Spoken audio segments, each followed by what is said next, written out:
Assalamualaikum warahmatullahi wabarakatuh. Saya NF dari Pustaka Suara. Ada satu buku yang coba akan saya hadirkan ke Anda saat ini. Buku itu berjudul Bukan Pasar Malam, karya Pramudia Anantatur. Saya yakin Anda pernah membacanya atau minimal pernah mendengar judul buku ini, Bukan Pasar Malam. Memang Pramudia Anantatur dikenal dengan karya-karya yang bernuansa sejarah. Misalkan Tetralogi Buru yang mulai Bumi Manusia, Anak Semua Bangsa, Jejak Langkah, dan Rumah Kaca adalah tentang pergerakan nasional di Indonesia. Buku itu juga difilmkan. Nah, bagaimana dengan buku Pasar Malam? Bukan Pasar Malam. Coba akan saya hadirkan sekilas tentang buku yang memang tipis. Bukan Pasar Malam. Ini adalah roman karya Pramudia Anantatur yang boleh dibilang berbeda dibanding dengan karangan-karangan Pram yang lainnya. Jika yang lainnya adalah bersifat realis murni, maka Bukan Pasar Malam lebih pada nuansa mistik dan religiusitas. Tak heran jika banyak orang melihat ini adalah karya Pram yang terbaik di luar bernuansa sejarah. Jadi Bukan Pasar Malam ini coba akan saya hadirkan sekilas tentang ceritanya. Bukan Pasar Malam diawali tentang dari kisah tentang tokoh aku yang berada di Jakarta. Kita bisa sebagai pembaca mengasosiasikan bahwa aku ini adalah Pram, karena memang Pram itu berasal dari Blora, Jawa Tengah. Dan surat itu sebagaimana yang disebutkan di Bukan Pasar Malam adalah dari kampung halamannya di Blora, Jawa Tengah. Surat itu mengabarkan bahwa bapaknya, bapak dari tokoh aku, sedang sakit keras. Mungkin tak akan tertolong lagi. Surat itu tertanggal 17 Desember 1949. Di antaranya berisi pesan begini. Kalau bisa pulanglah ke Blora untuk 2 atau 4 hari. Ayahmu sakit, tadinya malaria dan batuk, kemudian ditambah dengan ambeien. Akhirnya ketahuan beliau kena TBC. Ayahmu ada di rumah sakit sekarang dan telah 4 kali memuntahkan darah. Surat itulah yang membuat tokoh aku kemudian memutuskan pulang naik kereta api dari Jakarta ke Blora. Ia ditemani sang istri yang belum lama dinikahinya. Saat menaiki kereta api, pemandangan dari jendela membawa tokoh aku ini pada kenangannya, yakni ketika ikut perang gerilya melawan Belanda, tentang manusia sakit, tentang darah yang tumpah, atau tentang nyawa-nyawa yang dicabut. Perang memang menyengsarakan semua orang. Sesampai di rumah yang dilingkungi hutan jati, tokoh aku melihat sosok laki-laki tergolek lemah di atas bed rumah sakit.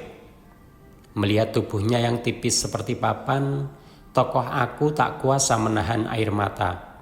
Ditungguinya laki-laki itu dengan perasaan campur aduk, antara sedih, khawatir, dan juga kalut.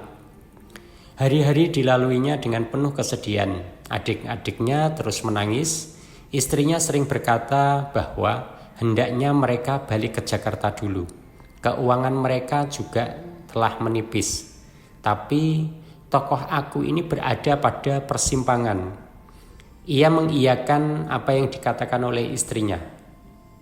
Tapi juga ia tidak tega meninggalkan ayahnya yang mungkin hampir mati. Adegan demi adegan penuh dramatik sambung menyambung. Cerita-cerita susul menyusul antara sosok ayah seorang pejuang kemerdekaan, seorang guru yang nasionalis, dan sosok yang idealis yang memilih hidup melarat daripada menjadi politisi atau dengan kata-katanya adalah menjadi badut-badut politik di awal kemerdekaan. Sosok bapak yang sakit ini adalah tokoh pejuang idealis di masa pra-kemerdekaan hingga awal kemerdekaan. Ketika banyak orang tak memilih menjadi guru karena profesi ini penuh tanggung jawab dan bergaji rendah dibanding menjadi politisi, tokoh bapak tetap teguh pada jalannya, yakni sebagai guru. Ia pernah dipenjara, lalu bergerilya, menghabiskan harta bendanya untuk perjuangan kemerdekaan. Banyak tokoh guru yang merasa hutang budi kepadanya. Tokoh bapak ini juga mendirikan sebuah sekolah.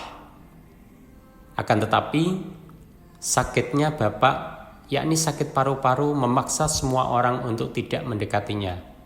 Dokter melarang siapapun kecuali keluarga untuk menjenguk atau menemani di rumah sakit, karena penyakit yang dideritanya, yakni TBC, bisa saja menular. Bapak pun sendirian di kamar rumah sakit, berada di antara 1-2 keluarganya, anak-anaknya yang sesekali menjenguk. Di akhir-akhir penderitaannya akan sakit yang menggerogotinya, bapak minta es batu. Ini bagi saya sesuatu yang penuh haru, yakni ketika bapak sakit keras, ia minta es batu yang itu merupakan larangan dari dokter. Es batu itu dikunyahnya mungkin karena badannya yang terasa panas akibat TBC yang menggerogoti.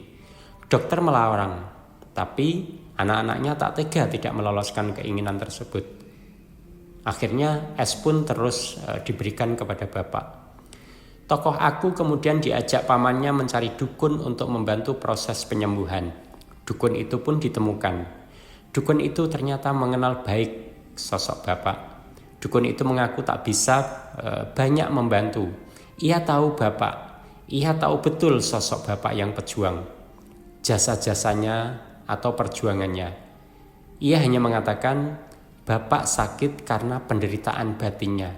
Menjadi guru adalah pilihan hidup sengsara, dan bapak memilih profesi guru sepenuh hati dan jiwanya. Ia akan merasa bertanggung jawab pada pendidikan semua orang. Rasa tanggung jawab besar pada pendidikan itulah yang membuat beban hidupnya menjadi paling besar.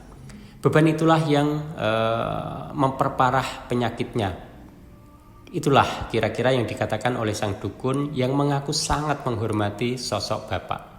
Singkat kisah, bapak akhirnya meninggal saat dirawat di rumah sakit. Saat di rumah karena bapak di akhir kisahnya, di akhir hayatnya ingin meninggal di rumah, bukan di rumah sakit. Saat-saat menjelang kematian itu digambarkan oleh penulis dengan penuh haru, penuh emosi dan penuh perasaan.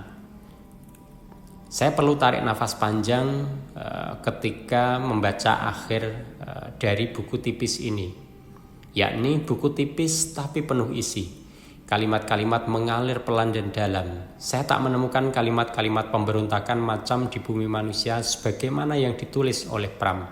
Atau minimal kalimat-kalimat seperti itu sangat minim hadir di buku Bukan Pasar Malam.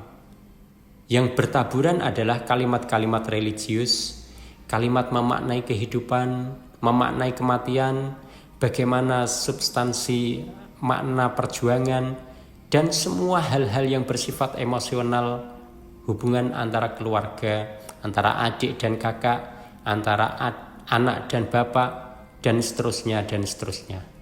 Ya, memang buku ini agak berbeda dibanding dengan buku-buku Pramudia lainnya. Jika Anda tak percaya, Anda tentu bisa langsung membacanya, mencarinya. Buku ini cukup tipis, diterbitkan oleh Lentera Dipantara, dan saya sangat merekomendasikan buku ini di luar buku-buku Pram yang sudah sangat terkenal seperti Tetralogi Buru tadi, Arok Dedes, ataupun misalkan